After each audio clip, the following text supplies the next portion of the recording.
एक बार शिवरात्रि पर मैं गया दर्शन करने महादेव के, तो शंकर भगवान पे काली मिर्च चढ़ी हुई थी खूब सारी।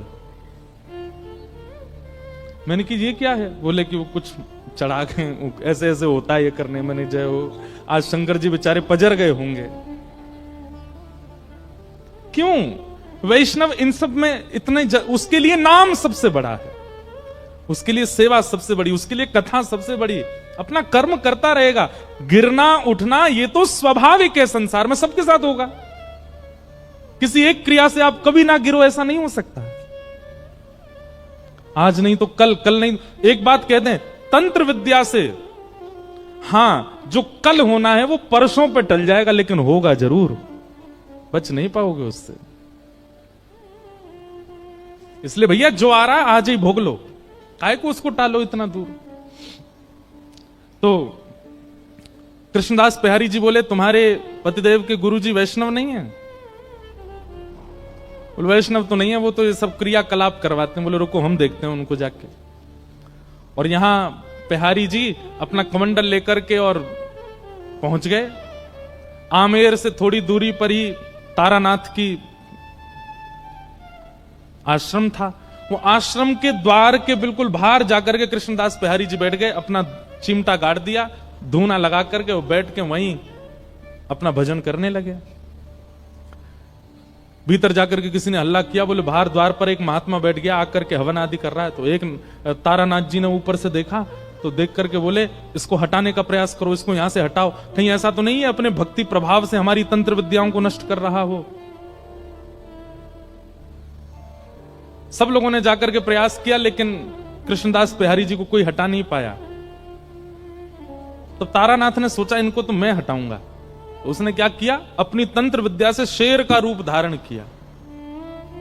और शेर का रूप धारण, उसको लगा ये डर के मारे भाग जाएंगे। शेर बन करके जैसे ही आया कृष्णदास बिहारी जी के पास,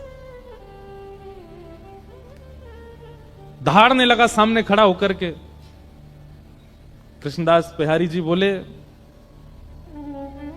हो तो तुम गधे और बन के शेर आए हो। कमंडल से जल हाथ में लिया और भजन के प्रताप से उस पर डाल दिया। बोले जो तुम्हारा स्वभाव है तुम वैसे बन जाओ। वो शेर से गधा ही बन गए। और गधा बन करके महाराज भागे भागे भागे दूर जाकर के कहीं गधा के झुंडन में खड़े हो गए। पृथ्वीराज राजा का नित्य का नियम था कि वो रोज अपने गुरुजी को प्रणाम करने जाते थे।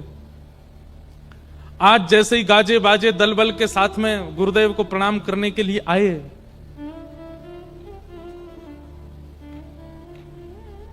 तभी पृथ्वीराज राजा ने देखा कि गुरुदेव के आश्रम के द्वार पर कोई महात्मा बैठा है और मंदिर के जितने और संत थे वे सबरे हाथ जोड़ करके रो रहे हैं सामने बैठ के।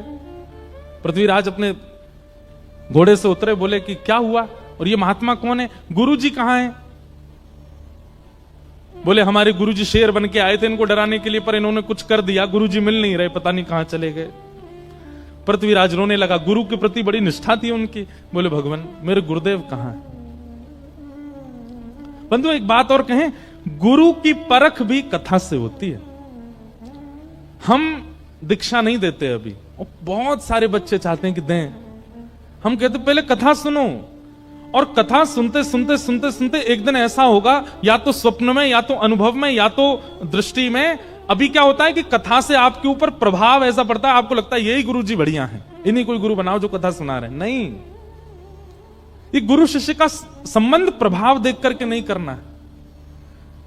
गुरुजी अपने आप आपके चित्त में प्रकट होंगे, अपने आप आपको ऐसा कुछ होगा जिनकी दृष्टि, जिनका स्वभाव, जिनकी चाल चलन, जिनका रूप, जिनकी वाणी आपको स्थिर कर दे, और कोई भावना चित्त में प्रकट ना हो, समझ जाओ वही आपके गुरु हैं। उन्हीं के प्रति गुरु भाव रखो, गुरु निष्ठता रखो।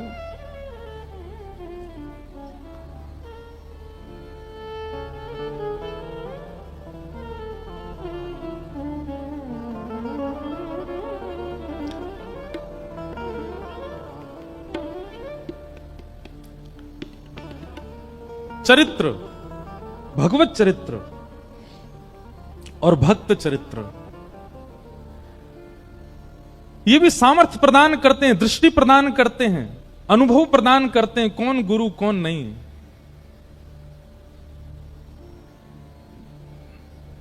बहुत सावधानी से सुनो।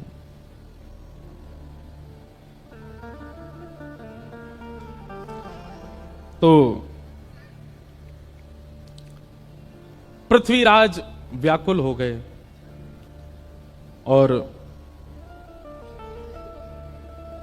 व्याकुल होकर के श्री कृष्णदास बिहारी जी से पूछने लगे कि महाराज मेरे गुरु जी कहां हैं, ये बताओ।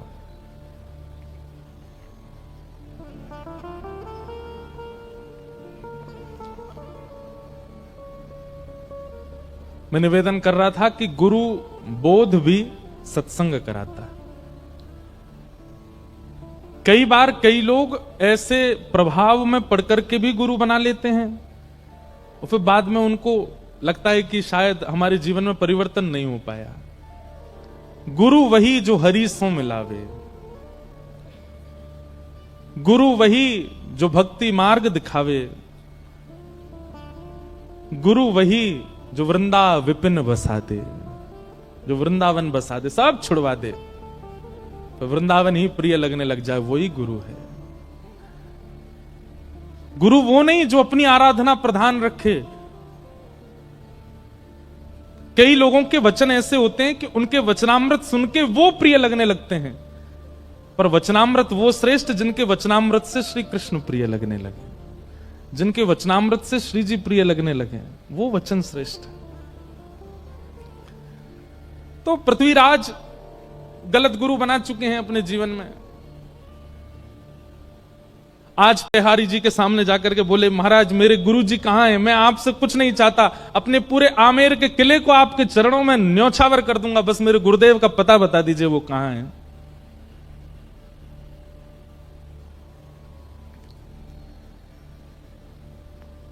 पहरदास जी बोले तुम्हारे गुरुजी अब गधा बन गए हैं।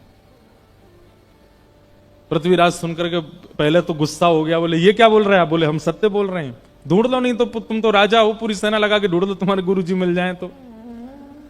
पृथ्वीराज ने यही किया, पूरी सेना लगा दी, 3 दिन निकल गए लेकिन गुरुजी नहीं मिले। अंत में आके बोले बताइए ना कहां? बोले हम तुम्हें बता रहे हैं तुम्हारे गुरुजी गधा बन गए। तो बोले गधा बन के भी तो कहीं गए होंगे। बोले गधाओं के झुंड में जाके ढूंढो, मिल जाएंगे। बोले पता कैसे लगेगा? हाँ हमारे गुरुजी हैं। तो तुम्हारे गुरुजी क्या करते थे? कानन में कुंडल पहनते थे, पैरों में कड़ूला, हाथ में कड़ूला पहनते थे। बोले हाँ जो 4 कड़ूला वाले कान में कुंडल वाला गधा वही तुम्हारे गुरुजी हैं, जाओ ले आओ। पृथ्वीराज गया, गधों की खोज करने लगा। तभी एक दूर गधा बैठा था, नेत्रों से आंसू गिर रहे थे, उसके कानों में कुंडल थे, हाथों में कड़ूला। पृथ्वीराज गिर गया, जय हो गुरुदेव, मेरे गुरुदेव मिल गए। लेकर के बिहारी जी के पास आया, बोले ये आपने क्या कर दिया मेरे को? बोले देखो हम तुम्हारी नेत्र खोलना चाहते हैं, ये तंत्र विद्या में पड़े हुए और दुनिया भर के इन सब कार्यों में पड़े हुए ये गुरु नहीं हो सकते हैं।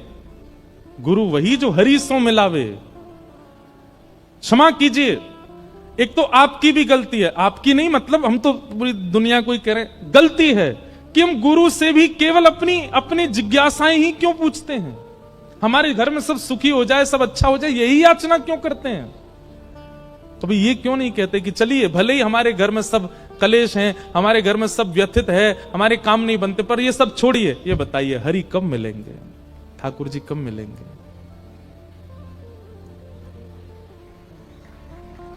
ये पूछिए।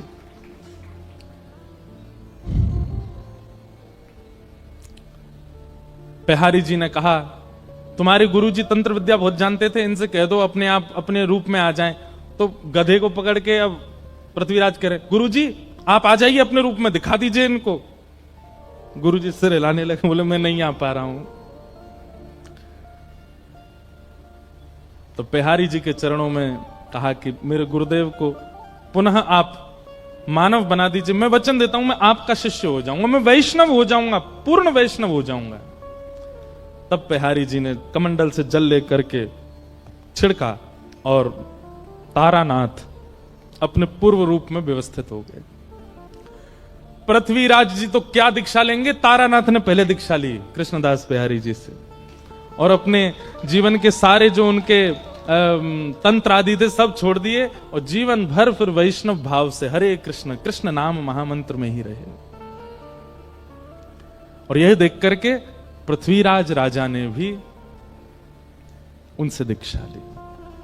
अब घर में मानो जैसे ठाकुर जी किलोल करने लगे, क्योंकि पत्नी भी वैष्णव है और पृथ्वीराज भी वैष्णव हैं और श्री कृष्णदास बिहारी जी उनके गुरु हैं।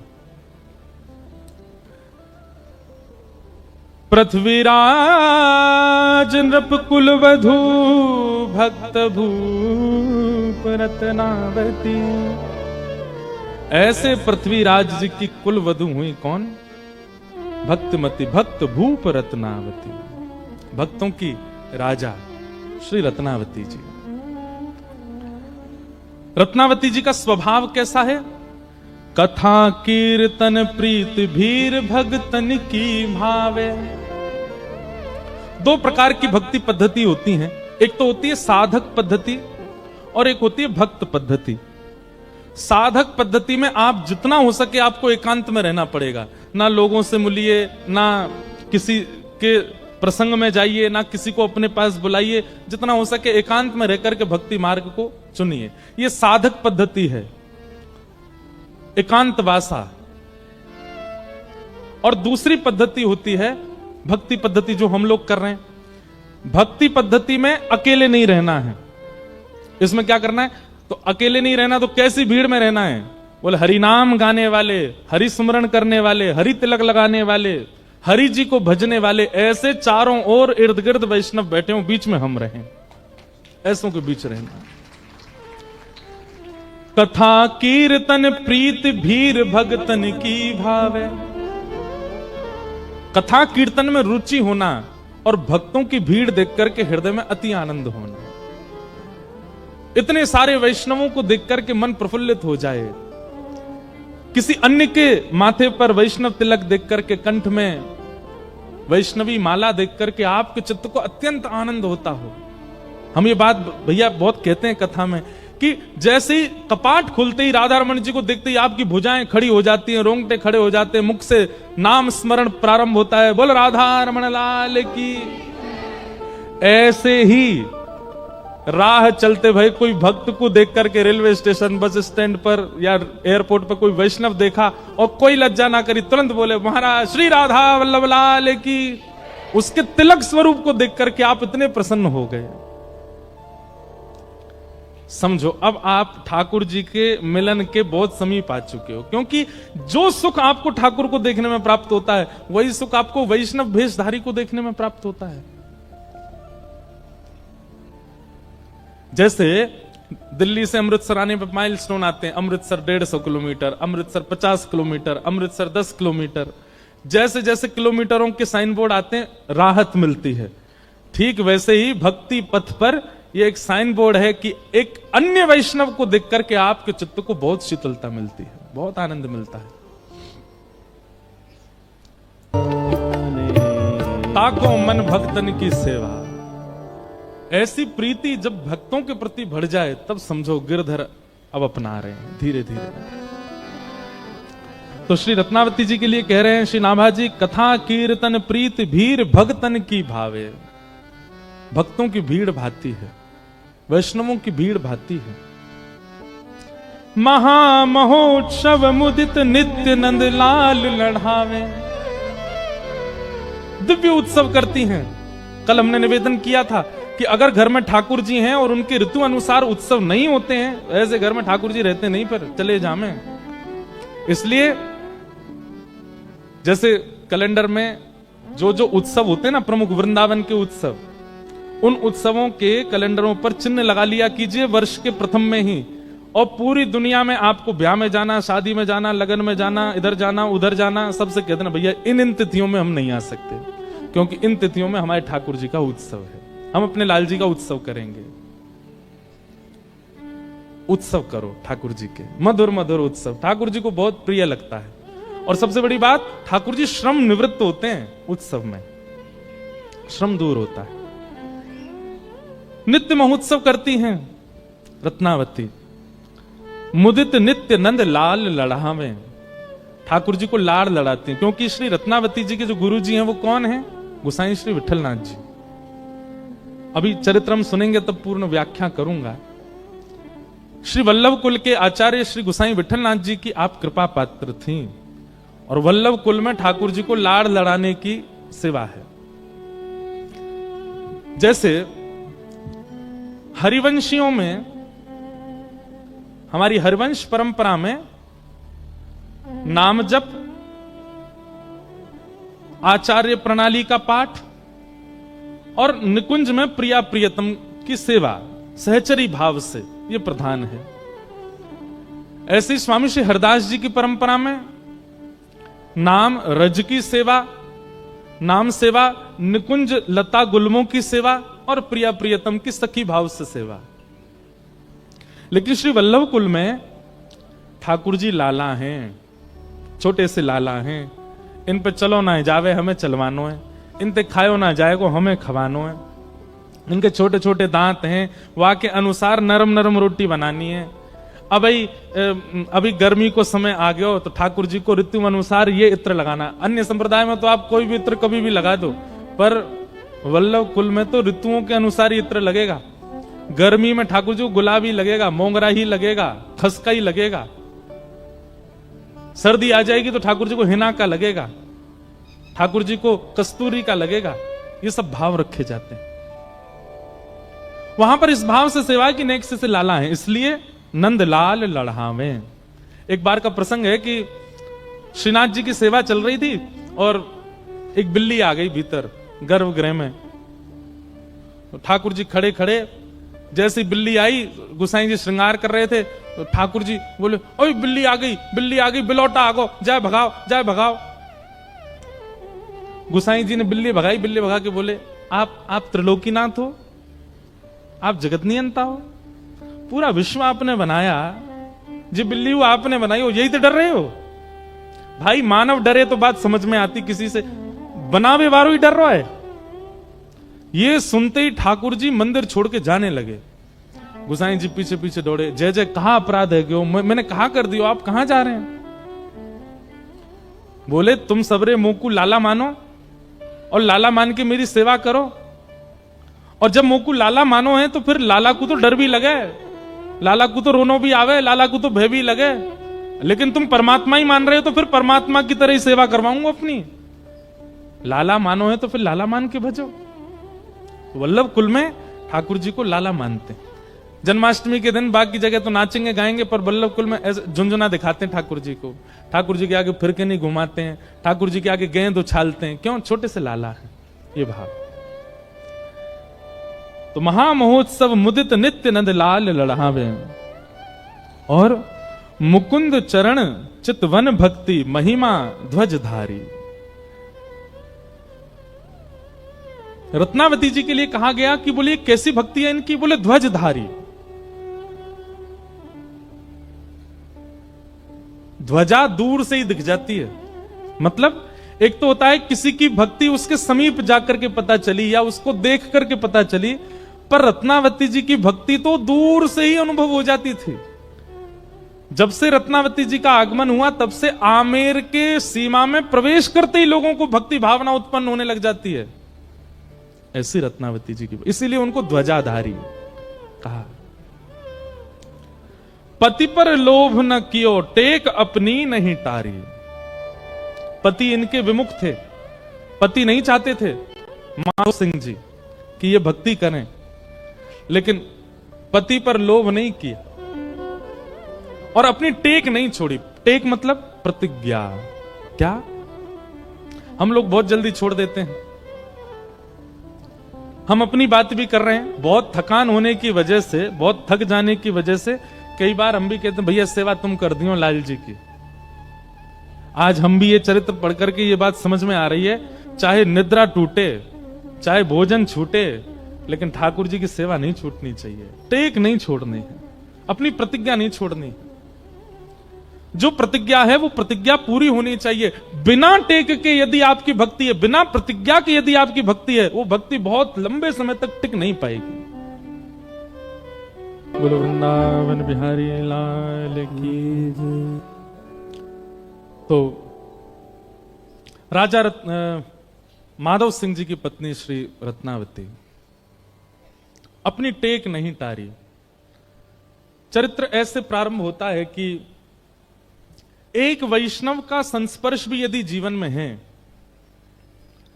तो ठाकुर जी उसके माध्यम से भी आपको प्राप्त कर सकते हैं। बहुत सावधानी से सुनिए सब लोग। एक पूर्ण वैष्णव भी यदि जीवन में आ जाए और उसका संस्पर्श प्राप्त हो जाए तो उसकी कृपा से भी भगवत प्राप्ति संभव है। रत्नावती जी राजकुल वधू अपनी पूर्ण मर्यादा में रहती थी, लेकिन उनकी दासी गुसाई विठलनाथ जी की शिष्या और उसके चित्त में ठाकुर जी की अनन्य भक्ति विद्यमान।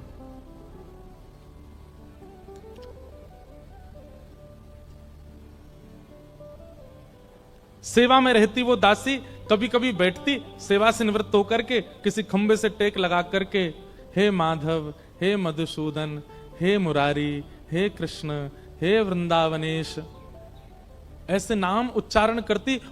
और केवल नाम उच्चारण नहीं करती, ज्यों ज्यों नाम उच्चारण करती त्यों त्यों उसके चित्त में छवि बन जाती और वह छवि उसके रोम रोम को पुलकित करते हुए नेत्रों से नीर बन करके बहने लग जाती।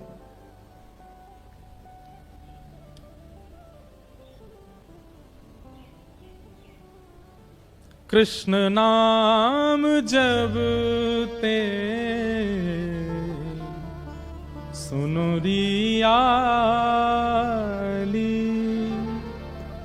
भूली री भवन में तो बाबरी भई रे। कृष्ण नाम जब ते सुनुरियाली।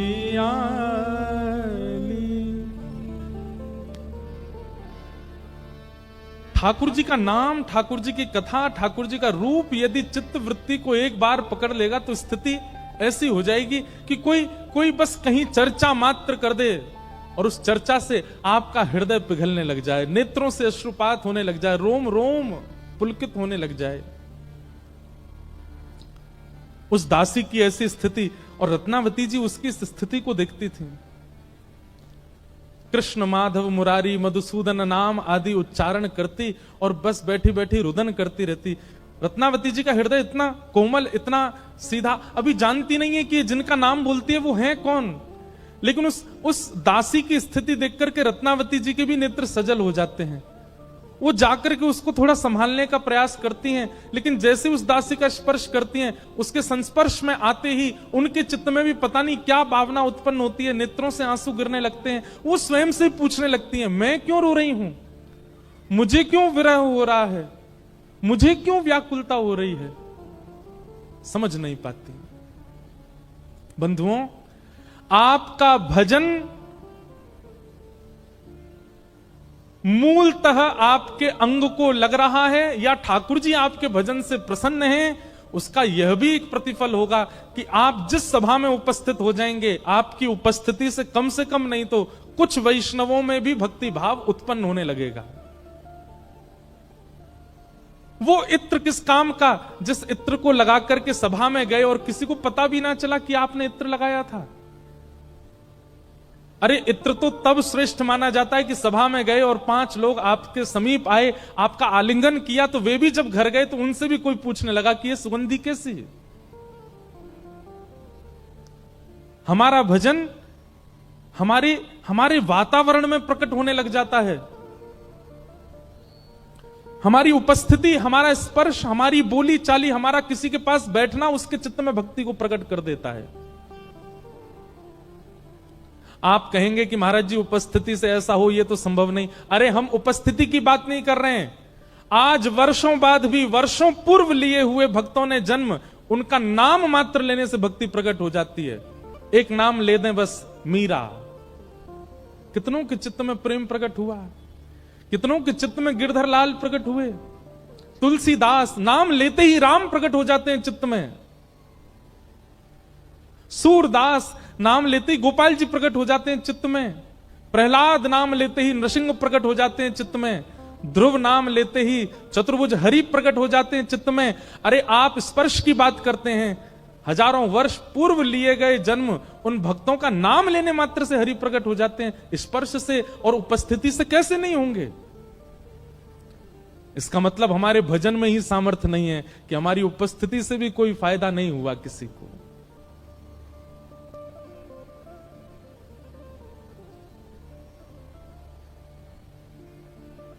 हमारे वृंदावन के, हमारे बरसाने के, नंदगांव, गोवर्धन के ऐसे कई भजनानंदी महात्मा हैं, यदि वे अभी उपस्थित हो जाएं पंडाल में, उनकी उपस्थिति मात्र से पूरे पंडाल के वैष्णव भक्तों में एक अद्भुत प्रेम का संचार हो जाएगा, उपस्थिति से।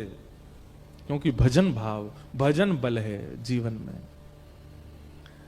रत्नावती की वो दासी है तो दासी, पर उसका भजन बल ऐसा है कि एक राजवंश के भोगों में सदा लिप्त रहने वाले लोगों में जन्मी रत्नावती, उसको देखने मात्र से नेत्र सजल होते हैं। और स्पर्श करके तो रत्नावती ऐसी व्याकुल हो गई, स्वयं से पूछ रही हैं, मैं क्यों रो रही हूं, मुझे इतना रोना क्यों आ रहा है? अरे नाम तुम बोलती हो, नेत्र मेरे सजल क्यों होते हैं? दासी को जब चेतना आई तब वह बताती है कृष्ण कौन है,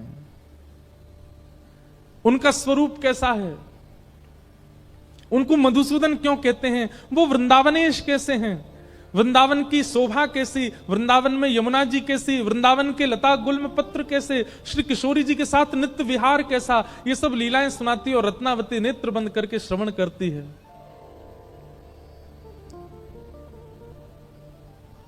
सत्संग सत्संग होता है, उसमें कोई बड़ा कोई छोटा नहीं होता है। एक दासी की कृपा से एक महारानी भक्त हो गई, ये रत्नावती जी के चरित्र में आता है।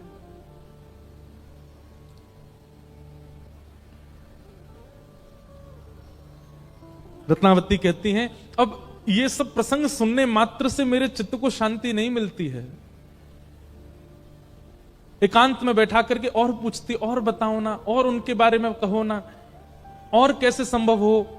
अब स्थिति ये हो गई है कि चरित्र सुनते सुनते सुनते अब चरित्र से चित्त में शांति नहीं बैठती है, अब तो दर्शन की अभिलाषा है।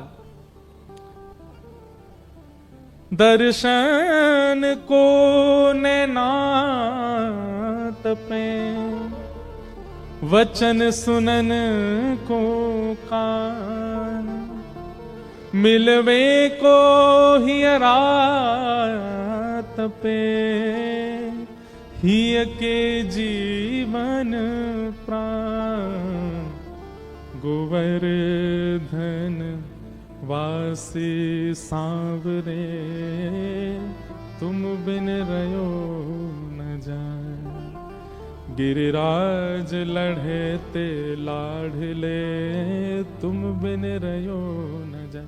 एक बात कहते हैं, अनुचित लगे तो क्षमा, पर कथा में यदि कथा सुन के व्याकुलता नहीं हुई भगवत मिलन की, तो कथा कहां सुनी आपने? जोशी जी कथा करने आते हैं नित्य मीराबाई के यहां, और नन्ही सी मीरा सामने बैठ करके कथा सुनती है। कथा करने के बाद जब जोशी जी जा रहे होते हैं, सब लोग आकर के प्रणाम करते हैं जोशी जी को, पर मीरा आकर के उनका कुर्ता पकड़ लेती है और कहती है, मेरे एक प्रश्न का उत्तर दीजिए ना। जोशी जी सोचते हैं, छोटी सी लाली ज्यादा से ज्यादा क्या पूछेगी, कहो मीरा क्या प्रश्न है।